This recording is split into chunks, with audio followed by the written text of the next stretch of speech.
Bem-vindos ao canal Lá Poderosamente. O nosso estudo de hoje vai mergulhar num texto incrível, uma convocação poderosa que ecoa através dos séculos, lá do Salmo 96. A gente vai explorar juntos porque somos chamados a entoar um cântico novo e o que isso quer dizer de verdade para a nossa vida hoje. Cantem ao Senhor um novo cântico. Cantem ao Senhor todos os habitantes da terra. Cantem ao Senhor, bendigam o seu nome, cada dia proclamem a sua salvação. Anunciem a sua glória entre as nações, seus feitos maravilhosos entre todos os povos. Porque o Senhor é grande e digno de todo louvor, mais temível do que todos os deuses. Todos os deuses das nações não passam de ídolos, mas o Senhor fez os céus. Majestade e esplendor estão diante dele, poder e dignidade no seu santuário. Irmãos e irmãs, esta é a palavra de Deus. Nossa, que palavras! Antes de a gente começar a desembrulhar tudo isso, vamos fazer uma pausa e pedir a direção de Deus. Senhor, abre a nossa mente, o nosso coração, para que a gente possa entender a profundidade do que lemos agora. Que o Teu Espírito nos guie. Amém. Então, a primeira coisa que realmente chama a atenção nesse salmo é a insistência, sabe? Não é um convite qualquer, um sussurro. É uma ordem, uma convocação e é para todo mundo. Vamos tentar entender o tamanho desse chamado. Olha só a intensidade disso. Cantem ao Senhor, cantem ao Senhor, cantem ao Senhor. 3 vezes. Na cultura hebraica, a repetição é a forma mais forte de ênfase. É como se o autor pegasse um marca-texto, grifasse e ainda colocasse em negrito. A mensagem é super clara. A adoração não é só uma parte da vida, é o centro de tudo. Tá, mas a gente se pergunta, quem é que deve cantar? E a resposta do salmista é de tirar o fôlego. Ele não está falando só para o povo de Israel. O convite é para todos os habitantes da terra. É para ser anunciado entre as nações, entre todos os povos. A adoração que Deus espera, ela não tem passaporte, não tem fronteira, é universal. E como essa adoração funciona na prática? Bom, não é só um sentimento, algo que fica guardado aqui dentro. É ação. É algo que a gente faz, cantar, bendizer, proclamar, anunciar. É uma fé que bota a boca no mundo, que se manifesta com atitudes e palavras que todo mundo pode ver e ouvir. Certo. Então, o chamado é para todo mundo e é um chamado para ação. Mas por quê? Qual a razão para a terra inteira, de repente, parar tudo e começar a adorar? O Salmo não nos deixa com essa dúvida.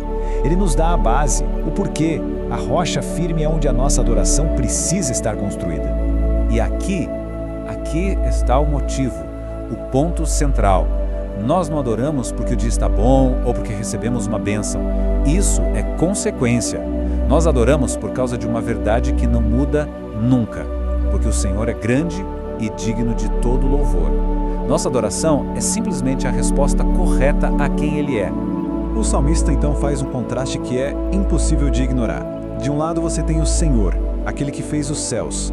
Do outro lado, os deuses das nações, que ele define como ídolos, que literalmente significa nadas, coisas vazias, sem poder.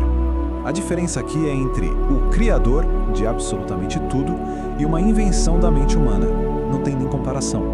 O que esse salmo está ensinando no fundo é uma doutrina fundamental da nossa fé, a soberania de Deus. Deus não está em uma competição, sabe? Ele não está disputando um lugar no pódio, ele simplesmente está em outra categoria. Como Criador de tudo o que existe, Ele e somente Ele é digno de toda a adoração. Tudo isso é uma teologia maravilhosa, linda, mas a gente precisa se perguntar como é que isso muda a nossa segunda-feira de manhã. Como essa verdade tão gigante se encaixa no nosso dia a dia, na nossa rotina. Acho que o grande princípio que a gente pode tirar daqui é o seguinte: a adoração de verdade não é um evento de uma hora no domingo. É um estilo de vida. É a consequência natural de quem entendeu quem Deus é. É viver de um jeito que a vida inteira, o trabalho, a família, as conversas, se tornem um anúncio público da grandeza e da salvação de Deus. E veja bem, isso não é uma ideia que a gente está tirando do nada. O próprio texto nos manda fazer isso. Ele diz, cada dia proclamem a sua salvação. E mais, anunciem a sua glória entre as nações. A adoração, de acordo com o Salmo 96, é para ser constante e missionária.